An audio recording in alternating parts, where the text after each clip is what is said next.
Let's return our attention now to the Middle East, and the ceasefire agreement between Israel and Hamas has now come into effect. The IDF announced that it had begun at 10 o'clock this morning UK time. Let's get more on this from our Defence and Security Analyst, Professor Michael Clarke. Michael, good to have you back in the studio. The IDF has confirmed the ceasefire is underway.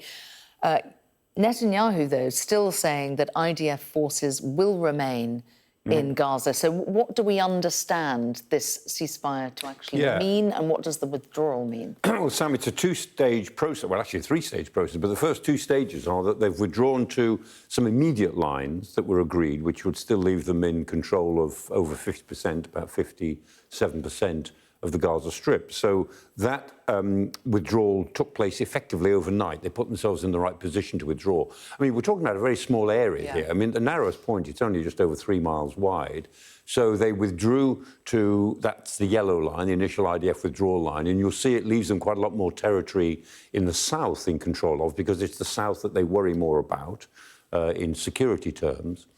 And then they would then, in a further stage, move back to really a buffer zone, and so a second withdrawal line, which is a bit narrower from their point of view, and then eventually to a buffer zone just around the strip itself. And again, the area they worry about is in the south there, Rafah, that crossing point, or one of the crossing points. It's a key humanitarian crossing point. Exactly, yeah, and they've always worried about that.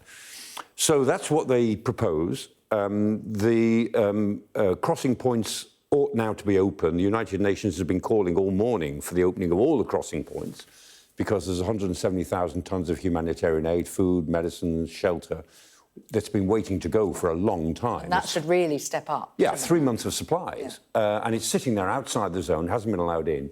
So the UN is saying, open up all the crossing points and let's get this in. It will still take many days, and still some people will be suffering and maybe die of starvation, even as the food is coming in, because it takes time to build up the distribution. And they don't know much about what's going on in the north.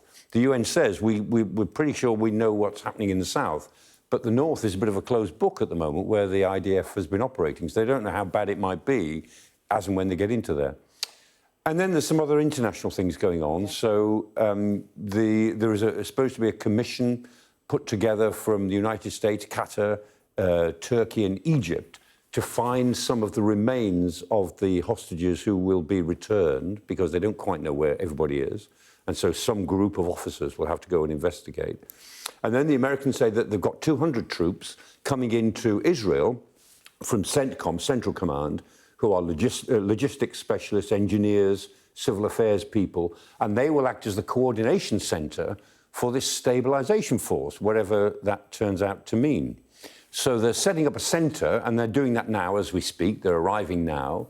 But we still don't know who is going to make up the bulk of this stabilisation force. And until we do, we don't really know how long the IDF will end up on those initial withdrawal lines, because, you know, this ceasefire is going to be very delicate for quite a long time.